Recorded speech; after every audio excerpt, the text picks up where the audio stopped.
All right, guys, welcome back to the channel. So I'm going to go ahead and make a series of videos, mainly for my guild. But if you enjoy them, that's great. Um, there's really no content out there for this game, and looking at the Discord, I'm a little concerned about the future of this game, especially since I've put some money into it. But I'm going to go ahead and make these videos. If you guys see or hear something that I have to say about my own experience with the game, put it down in the comments. Let me know. I definitely want to be giving out the most accurate information. But then again, this information is based on my own experience. So your experience can be differently, especially considering how differently built these characters can be. I can tell you what I typically look for when I try to do the limited amount of testing I can actually do on this game. And what I mean by that is characters can be built so differently. So I always try to play with characters and test them on a very base level for their damage or their healing or their effects to kind of see what they are and then build them up from there. So this, oh, that was loud. So this video is going to focus on Narin specifically because I think there are some misconceptions about her, and everyone just knows she's exclusive. You can't get her from the altar, and you actually have to buy her from the Soul Coin shop, which can be incredibly expensive. Um, so I want to give you some pros and cons about her. I will go into my roster on a separate video and talk about who I think is worthy to be ranked up, who is not worthy to be ranked up, and a really great way to earn soul coins. It's a relatively simple thing to do, but I think a lot of people aren't even thinking of that because I think if you don't have soul coins, the soul coin shop doesn't even pop up to kind of interact with it and see how it works. So I'll make that in another video. So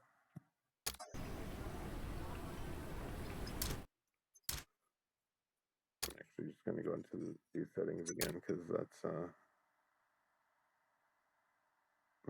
a lot of music going on. There we go. So Narin, um, like I said, exclusive character. You can't pull her. Do. I did run through. Let me go over to the altar, and I think it was, yeah, I think it was the Grimoire of Seasons, where actually I take that back. It was this pity right here in the Altar of Champions. So you can score the Shimmering Starlight skin for a character. No, I haven't seen in any PvP lineup. Or you can score the 50,000 soul coin grand prize. I got lucky and I scored that. And that's how I started with Narin and seeing how the soul coin shop works out.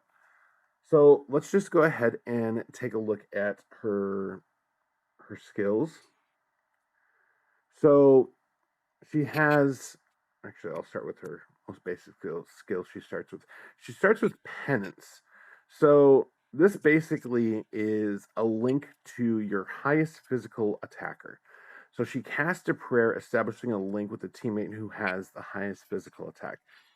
The linked teammate will have increased physical attack, increased speed, and continuous healing. While linking, Naren's skill gauge will gradually decrease and the effects will wear off once it's fully drained. Now, ideally, this is actually a really good skill on paper.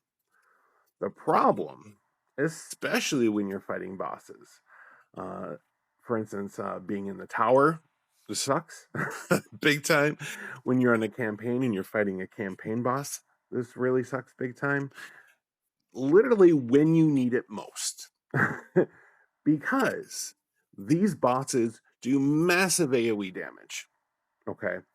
And Narin, being a 1-star, doesn't have the health pool to keep up with that damage.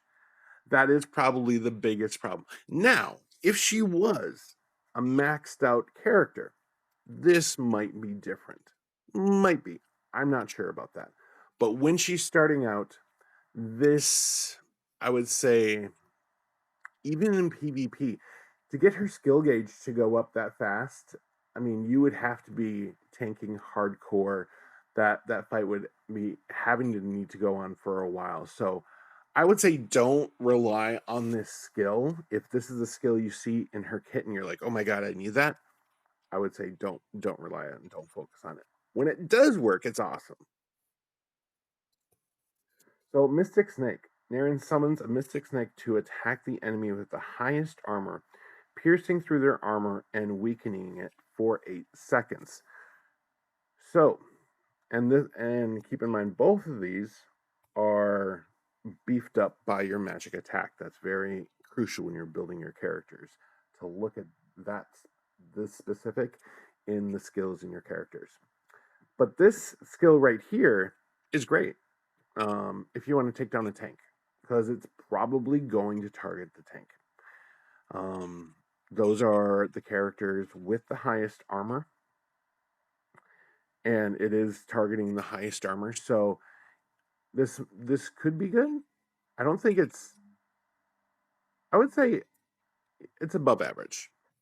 I don't really think it's making or breaking the character. Now, Holy Ward. Narin conjures a curse that prevents enemies from gaining health for 8 seconds. The health debuff chance is lowered for enemies above level 80. So the problem with this one is, first of all, I will say this. I like this skill. I like working this with Nadia's ability to prevent healing. I think it's great. And it lowers the chances. It doesn't stop it, it just lowers the chances of it working against opponents that are above your current level. And that's perfectly fine. This is going to be really big in PvP, really huge in PvP, and so Narin being on your team in PvP, this is going to help you a lot, especially with Nadia. You're gonna be heal blocking the opponent really nicely. Now, her passive is as long as Narin is alive, the critical hit rate of all the teammates is increased. That's also it's also buffed up by your magic attack. This is crucial.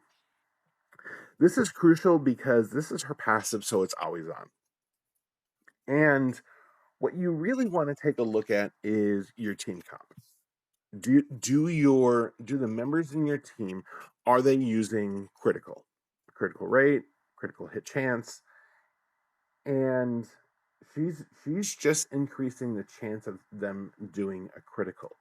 So this could be a situation where you don't have to worry so much about their critical hit chance, but you do want to worry about their critical damage modifiers. So that is incredibly nice to have. So she is a support healer, and this is my first takeaway. She is not your team healer. Okay. Remember how I said her ult is the only thing that actually does any kind of healing, and it only targets the individual with the highest physical attack to heal them? So she's not doing any self healing to herself, so she can't sustain her own health. So Narin is actually going to be put on a team with other healers. Personally, I can show you the team comp I run right now is Omamo, Nikita, Nadia, Avra, and Bray typically. So I would just probably swap out one of those healers for Narin. Bray and Avra do really good jobs of keeping the team alive. I love Nadia and Avra together because they are like perfect blends of DPS, team healing, and CCs. They are probably the two best, I think some of the best characters in the game. A lot of people sleep on them, or a lot of people don't have one or the other in their team comps. And I would say, if you don't have the star level, I can understand that. But every time I pull Avra out, I always feel it. Every time I pull Nadia out of my team comp, I always feel it. So I do love having them in there. I wish I could actually run more DPS, But I just love these healers so much. The three healers together.